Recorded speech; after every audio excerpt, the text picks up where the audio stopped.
स्नान यात्रा कह जाए ये रथयात्रा कार्यक्रम आद्य पर्व जितेबाला महाप्रभु को स्नान कराए 108 गरा सुवासित जल में स्नान कराए आ परवर्ती समय गजानन बेश अनुष्ठित हुए तापरे महाप्रभु को ज्वर हुए किंतु ता पूर्व जो समन्वय कमिटी बैठक बसी आप देखुंत जे पुरी सांसद उपस्थित अच्छा मंत्री उपस्थित अच्छा स्वास्थ्य मंत्री ठार आरंभ कर नगर उन्नयन मंत्री आईन मंत्री एवं ये सबु भितर विभिन्न विभाग मंत्री उपस्थित रहउचंती लाइन डिपार्टमेंट केते प्रस्तुत रहउची तापर चर्चा करिबा हम सहित सीधासलख सीमांचल पाड़ी जोड़ी होउचंती सीमांचल समस्त विभागीय मंत्री अधिकारी जोग दउचंती ए समन्वय बैठक रे द्वितीय समन्वय बैठक सीमांचल अविनाश देखु आज रथयात्रा देखु आज रथयात्रा द्वितीय समन्वय बैठक आरंभ हो सारी आईन मंत्री अध्यक्षतार आरंभ हो सारी ये विभिन्न विभाग अधिकारी सहित विभिन्न विभाग मंत्री मैंने उपस्थित अच्छा विभिन्न विभाग विषय आलोचना कर रथ काठ ठार आरंभ करके शांति श्रृंखला समस्त विषय आलोचना कर ये गोटे रथयात्रार प्रक्रिया थाए आज आईन मंत्री अध्यक्षतार बैठकटी आरंभ हो सारी विशेष भाव आहरी किभली भाव में समन्वय रक्षा करिकी चलित वर्ष रथयात्रा गोटे शांति श्रृंखला सहित कर गुरुत्व दे आम आलोचना करवा तो आज द्वितीय समन्वय बैठक रही गोटे आईन मंत्री अध्यक्षतार बैठक शांति श्रृंखला बैठक किभली समापन कर गुरुत्व दिया आप देखो माननीय आईन मंत्री अध्यक्षतार रथयात्रा प्रस्तुति समीक्षा चली किंतु दुखर विषय जो प्रस्तुति जो भाव में जावा कथा रथयात्रा अलग दिन रहा प्रस्तुति बहु पछरे पड़ी आप देखिए पुरी सहर अधिकांश रास्ता एवं खाल खमाई पड़ी रही मरामती सरी ना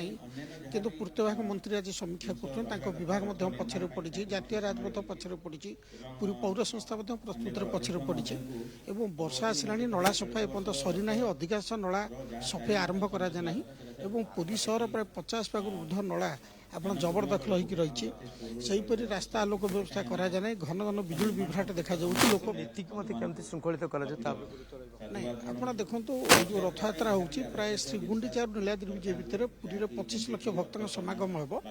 किंतु जेपरी भाव में प्रस्तुति आगे कथा कारण चलित वर्ष वर्षा समय रथयात्रा महाप्रभु हम 3 वर्ष तले वर्षा हबार रथ चकड़ा बुड़ी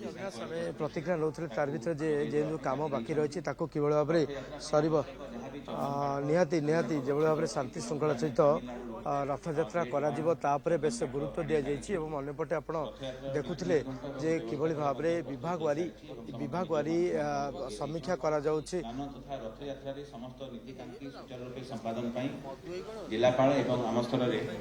सेवक निजोग मान सहित आलोचना हो सारी पालिया सेवक और सेवक निजोग मान पूर्ण सहयोग आम कामना करूँ रथयात्रा पूर्व रथ टणा को सुनिश्चित करने संपुक्त सेवक और अधिकारी मध्य जो समन्वय बैठक होगा कथा आम संबंध में आलोचना आहरी करूँ रथयात्रा श्रीगुंडीचा मंदिर नवीकरण कार्य आम हाथ को नहीं शेष पर्यायर पहुंची मान्यवर मंत्री विधि मंत्री और मान्यवर मंत्री महोदयगण और समस्त निमंत्रित अतिथि मान अनुरोध करी से समय हम आज देखिपारे पूर्व वर्ष प्रकार रथयात्रा समय जून 26 तारीख रु आरंभ कर 9 जुलाई पर्यंत नीलाद्रि विजय गोटे दिन से परवर्ती दिन पर्यंत पूरी म्युनिसिपालिटी अंचल में कौन प्रकार अप्राकृतिक मृत्यु व दुर्घटना जनित मृत्यु आम व्यक्ति पिछा 5 लाख टंका हिसाब से बीमार व्यवस्था कर सारी यहाँ गोटे प्रिभेंटिव मेजर हिसाब से सब वर्ष कराए तेणु अध्यक्ष महोदय को आईन मंत्री महोदय को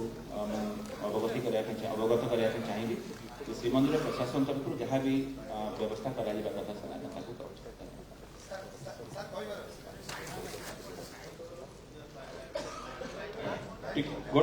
गोटे मिनिट टिके एपर्यंत रथर निर्घंट एवं पूरा कार्यक्रम निर्घंट नीलाद्रि विजय पर्यंत एवं समस्त कथा को अत्यंत सुचारू भाव प्रति समय को निर्दिष्ट कराई मंदिर प्रशासन बहुत तत्परतार सहित से कथा कर रथर निर्माण दृष्टि भी जमी जो विधि अनुजाई जी जा कथा संपूर्ण भाव से कथा ठीक चली बाकी जो रहा रथ टणा तार सुनियंत्रित भाव में केमती हम ठाकुर से दिन पहंटी विजय आरंभ कर सब कथा ठीक ढंग से हम से कथा को संपूर्ण रूपे श्रृंखलित भाव में सुचारू रूपे करने से कथा आरंभ हो नमस्कार। सपनों को साकार करने के लिए सही मार्गदर्शन और बेहतरीन शिक्षा की जरूरत होती है। This objective in the mind we have established Virat +2 science college.